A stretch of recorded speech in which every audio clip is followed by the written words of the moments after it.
It sounds like you have come across an extensive and detailed report concerning OnPassive and its founder, Ashraf Mufari, including significant claims about the company transitioning to a new entity called OnFusion. Here are the key takeaways from your information.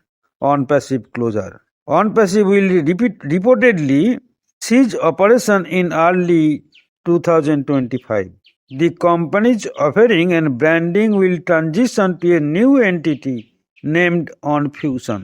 দেখে মনে হচ্ছে আপনি OnPassive এবং এর প্রতিষ্ঠাতা ash মুফারি সম্পর্কে একটি বিস্তৃত এবং বিশদ প্রতিবেদন পেয়েছেন, যার মধ্যে কোম্পানি OnFusion নামক একটি নতুন সত্তায় স্থানান্তরিত হওয়ার বিষয়ে উল্লেখযোগ্য দাবি রেখেছে।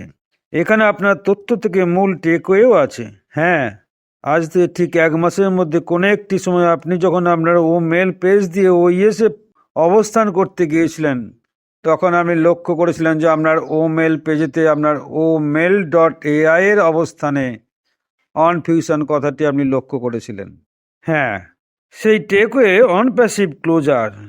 OnPassive 2025 সালের প্রথম দিকে কাজ বন্ধ করে দেবে বলে জানা গেছে। কোম্পানির অফার এবং ব্র্যান্ডিং OnFusion নামে একটি নতুন সত্তায় স্থানান্তরিত হবে। আমরা কয়েকদিন ধরেই আমরা সোশ্যাল মিডিয়ায় লক্ষ্য রাখছি, বিগ থিং ইজ কামিং, বিশাল বড় কিছু একটা জিনিস আসছে। বোধহয় এটাই সেই বড় কিছু জিনিস।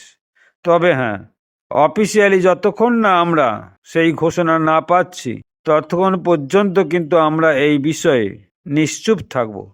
তবে হ্যাঁ, যেহেতু মেল পেজেতে আমরা OnFusion কথাটি লক্ষ্য করেছিলাম, আমরা ধরেই নিতে পারি OnPassive বর্তমানে OnFusion নাম নিয়ে বোধহয় আমাদের কাছে অবস্থান করতে আসছে। ধন্যবাদ।